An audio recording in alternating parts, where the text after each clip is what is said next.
Hello students, मैं विशाल गुप्ता आपका teacher. इस वीडियो में मैं आपको क्लास 12 सब्जेक्ट अकाउंटेंसी का जो हमारा चैप्टर चल रहा है शेयर कैपिटल का, उसका क्वेश्चन नंबर 16 कराने जा रहा हूं from the book of TS Grewal. Students, ये क्वेश्चन है जो ये ओवर सब्सक्रिप्शन से रिलेटेड है। हालांकि ये टॉपिक्स में ऊपर लिखा होता है, लेकिन क्वेश्चन में अब कभी आपको नहीं लिख के आएगा कि ओवर सब्सक्रिप्शन का है या अंडर सब्सक्रिप्शन का है। इसको आपको खुद अंडरस्टैंड करना होता है। तो चलिए हम क्वेश्चन की स्टेटमेंट पढ़ते हैं। Citizen Watches Limited invited application for rupees 50,000 shares of rupees 10 each, payable rupees 3 on application, rupees 4 on allotment and balance on first and final call। तो स्टूडेंट्स, यहाँ तक हमें ये समझ लगा है कि यहाँ मैं लिख रहा हूँ 16 क्वेश्चन, ठीक है जी। 16 क्वेश्चन को मुझे ये समझ लगा कि एप्लीकेशन कितने रुपए की है, 3 रुपए की। Okay, done.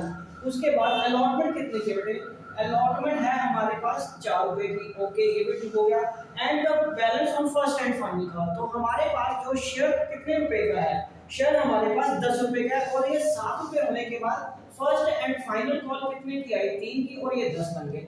यहाँ 10 रुपए हमारे उस शेयर के पूरे हो जाते हैं। उसके बाद वो कह रहा है कि application were received for 60,000 share, 60,000 shares की एप्लीकेशन रिसीव हुई है, ठीक है जी।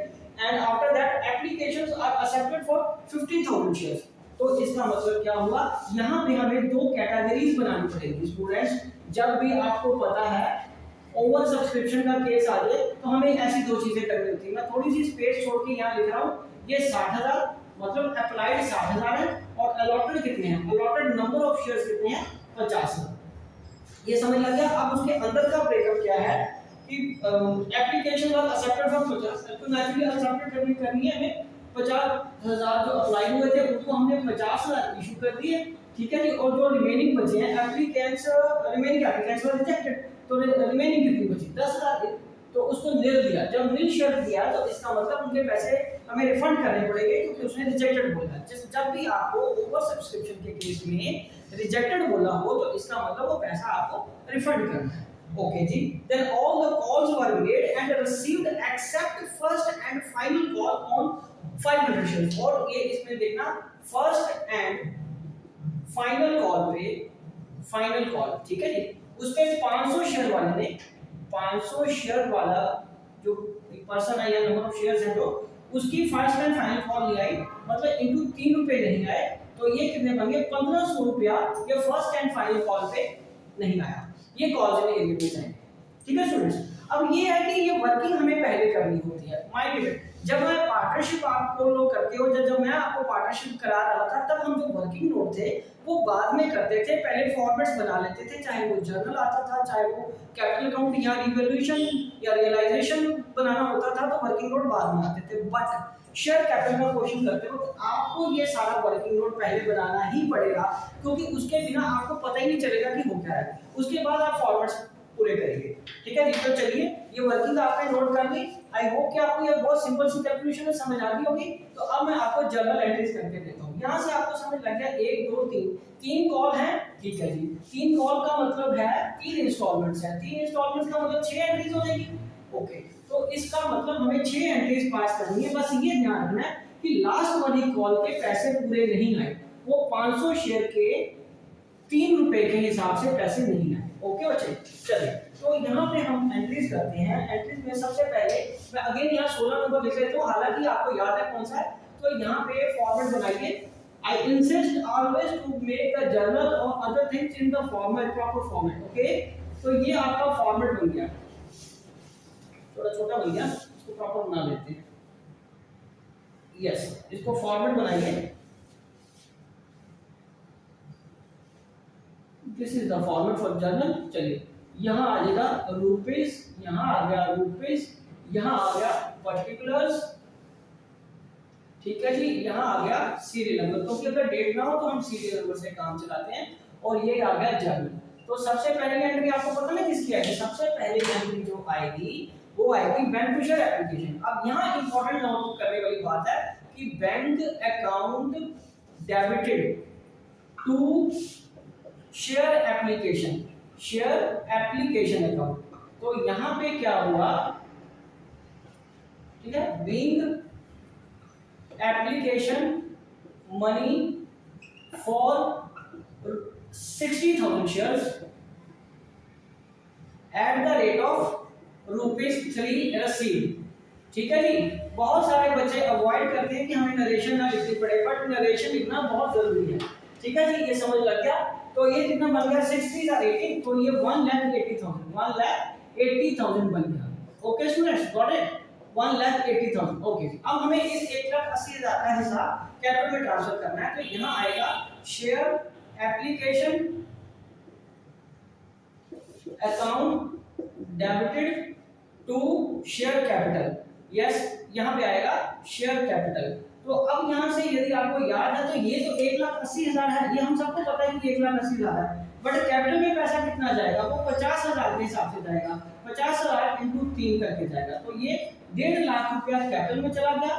1.5 लाख रुपया कहाँ चला गया बच्चे, हमारा कैपिटल में चला गया, और बाकी 30,000 कहाँ चला गया, टू बैंक करके क्या आ गया, बैंक अकाउंट करके आ गया रिफंड। तो ये 30,000 यहाँ पे हमारा क्या हो गया, रिफंड हो गया। तो यहाँ पे हम लिखेंगे being share application money adjusted to capital account. ठीक है जी, capital account and remaining refunded, remaining amount refunded. ठीक है जी, ये आपको दो एंट्री समझ लगी। 60,000 के हिसाब से 3 रुपए से मल्टीप्लाई करके 1,80,000 आया, जिसमें 1.5 लाख रुपया 50,000 शेयर का हमने कैपिटल में डाल दिया, और बाकी रिजेक्टेड थे उनको पैसे वापस कर दिए, रिफंड कर दिए। ठीक है स्टूडेंट्स, ये दो एंट्रीज आपने नोट कर ली है। ओके, तो चलिए मैं इसको इरेज कर रहा हूं। अब बाकी जो 4 एंट्रीज हैं वो करनी है हमें। अब वो किसकी करनी है, एक तो शेयर अलॉटमेंट के ड्यू करने की और उसके पैसे आने की। उसके बाद किसकी एंट्री करनी है, share first and final call के पैसे आने की, और उसके पहले ड्यू भी करना होता है। ठीक है, तो ये एंट्री करनी है, लेकिन माइंड आपको फाइनल कॉल जो फर्स्ट एंड फाइनल कॉल पे कॉल से भी बुक करना है। ओके, तो यहाँ पे मैं दोबारा इसको एक्सटेंड कर रहा हूँ। ओके, ये रहा हमारा सारा हिसाब किताब जर्नल का। अब ये हम थर्ड एंट्री करेंगे। थर्ड एंट्री करेंगे शेयर अलॉटमेंट अकाउंट डेबिटेड, ठीक है जी, टू शेयर कैपिटल। ठीक है, तो ये पैसा आपका यहाँ पे आ गया। ये आया being share allotment money becomes due. अब जो भी होना है बिकम्स ड्यू, जो भी करना है फॉर 150,000 शेयर से करना है। कितने से करना है, 50,000 शेयर से। और क्या आपकी जो अलॉटमेंट कितने की है, 4 रुपए की, एट द रेट ऑफ ₹4। ठीक है जी, यहाँ पे आ जाएगा 2 लाख रुपया। स्टूडेंट्स जो थे, जो आपने 60,000 शेयर वो एप्लीकेशन पे आए थे, वहीं पे हमने 50,000 एक्सेप्ट कर ली, और बाकी क्या कर ली, रिजेक्ट करके सारा हमें 50,000 से ही काम करना है। उसके बाद ये पैसा यहाँ आ गया। अब चौथी एंट्री पे क्या होगा, bank account debited to share allotment account. ठीक है जी, ये क्या आ गया, शेयर अलॉटमेंट अकाउंट। तो यहाँ पे हमें क्या करना है बेटे, यहाँ पे 2 लाख रुपए डाल देना। चलिए डाल दिए 2 लाख रुपया, ये हमें बैंक में पैसा आ गया। ओके, उसके बाद हमें क्या करना है, बीइंग अलॉटमेंट मनी रसीट। ठीक है जी। अब फिफ्थ एंट्री क्या है, फिफ्थ एंट्री है share first and final call due करने की। Share first and final call account debited to share capital account. तो ये आ जाएगा being share first and final call becomes due. तो अगेन ये 50,000 के हिसाब से कितने से मल्टीप्लाई होगा, 3 रुपए से, क्योंकि फाइनल कॉल 3 रुपए हो, ये कितना आ जाएगा, अगेन 1.5 लाख रुपया आ जाएगा। ये 1.5 लाख रुपया आ गया, ड्यू हो गया मतलब। ठीक है जी, थर्ड ये फर्स्ट एंड फाइनल कॉल का। और अब ये पैसा आ जाएगा हमारे पास लास्ट में, ये आ जाएगा bank account debited to share first and final call account. ठीक है जी। तो यहाँ पे कॉल से ले रहे थे, कितने थे, 1500 रुपया। कितने थे बेटे, 1500, तो 1.5 लाख में से आप 1500 अगर माइनस कर देंगे तो वो क्या आ जाएगा, 1,48,500, 1,48,500, 1,48,500 आपको पैसा मिले। ठीक है, क्योंकि 500 शेयर के पैसे आपको नहीं मिले। तो यहाँ पे नरेशन में हम क्या लिखेंगे, नरेशन में लिखेंगे being first and final call money received except for 500 shares।